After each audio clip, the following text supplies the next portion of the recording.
Hey guys, welcome to my video. Today I will be reviewing the original Five Nights at Freddy's and talking about if it's worth playing in 2021. Just remember, this is the original FNAF. I'm not really going to be talking about the newer ones.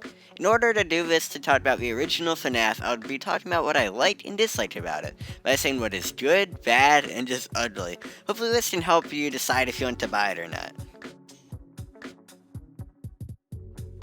To start off what I liked about this game, I liked the simplicity of a horror. This game is exceedingly simple, but that is good because it helps this game stand the test of time.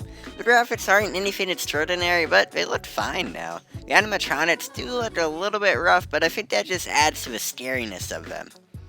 I love how you have to conserve power in this. When I was playing this, there were so many times when I wanted to just lock myself in the office with a door shut because I was scared. Unfortunately, the game doesn't work that way though, and you have to strategize your power usage, which is fun. It adds a nice aspect to the game.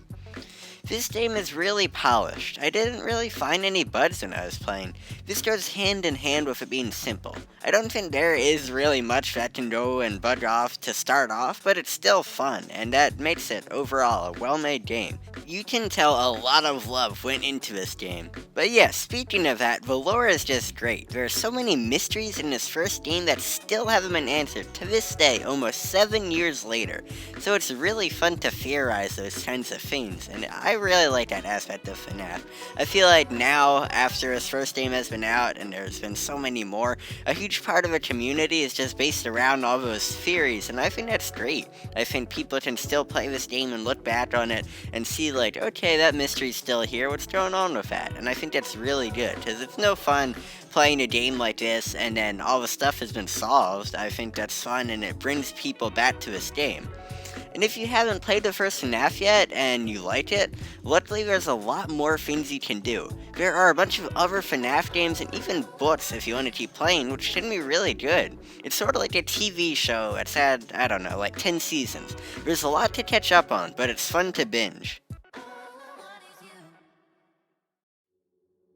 Anyways, even though I just said there being a lot of things to do is a good thing, it can also be daunting. There is so much to do, which is hard for someone without much free time. I mean, you obviously don't have to play all the other games and read the books and stuff to enjoy this, but it adds to the story of a first game. There's, I think, 9 main games, including this first one, and 4 books. That is a ton of things. I think it's almost like the MCU. There are so many movies, and it doesn't make sense to just watch, like, Endgame or something. So then it deters people from watching any of them. And FNAF is a little different because this is the first game, it's the original, so it's sort of like watching Iron Man, which is the first MCU movie. But still, it's just people get scared off by those kinds of things, and that is a bad thing about FNAF now, I think, unfortunately. If you are unfamiliar to this franchise, then it's hard for you to get into it because of all these things.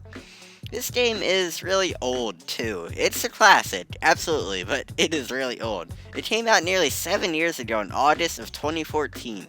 Even on the home screen, you can tell its age because it says 2014 to 2019, not 2020, even though we're almost halfway through the year. This has me a little worried, because I feel like if there was some kind of game-breaking bug all of a sudden, it would take a long time to be fixed. I don't really know how a bug would come out of nowhere, but if it did, I feel like the developers would have a little bit of trouble because I don't think this game has really been getting much love lately, which is fine. This game is complete, but still, it's a little bit of an issue. Since this game is so old, most people already know how it works and what happens, at least the basics of it. I feel like it's almost common knowledge at this point. This takes away from surprises, which ultimately takes away from the playing experience. It's still a fun game, but it was less fun, at least for me, because I already knew what was going on and how things ended. Although, that's not the worst thing about this game. The worst thing about this game, at least in my opinion, is the money. This is not a free game. For most free games, they are absolutely worth playing because they don't cost money. I mean, duh. But this is $3 in the App Store and $5 on Steam.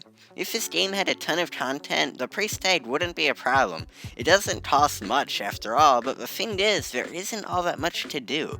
You're spending money on only really a few hours of content that could have already been spoiled for you since this game came out so long ago. This game is really fun, but the price is a huge issue in my opinion. Anyways, I like the original Five Nights at Freddy's. It was good, but I actually don't think it's worth playing in 2021. Don't get me wrong, it's a fun game, but you are paying for this game. And you don't get that much out of this because this game is so old and it's so simplistic. The simplicity makes it good in some areas, but overall you're spending money for really not too much. If you have this game installed already, I'd say it'll be fun to play. That's how I actually played it, because I've just had it sitting on my phone for a long time, and I was like, hey, why don't I check out this game and make a video out of it? But other than that, I wouldn't have bought it, really. I just don't think it made sense to buy it in 2021. It's still a really scary game, but I don't think it's worth playing now.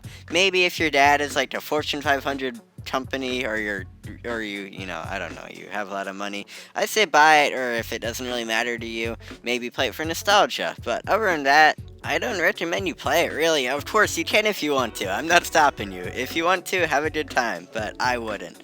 I rate Five Nights at Freddy's a 7.75 out of 10.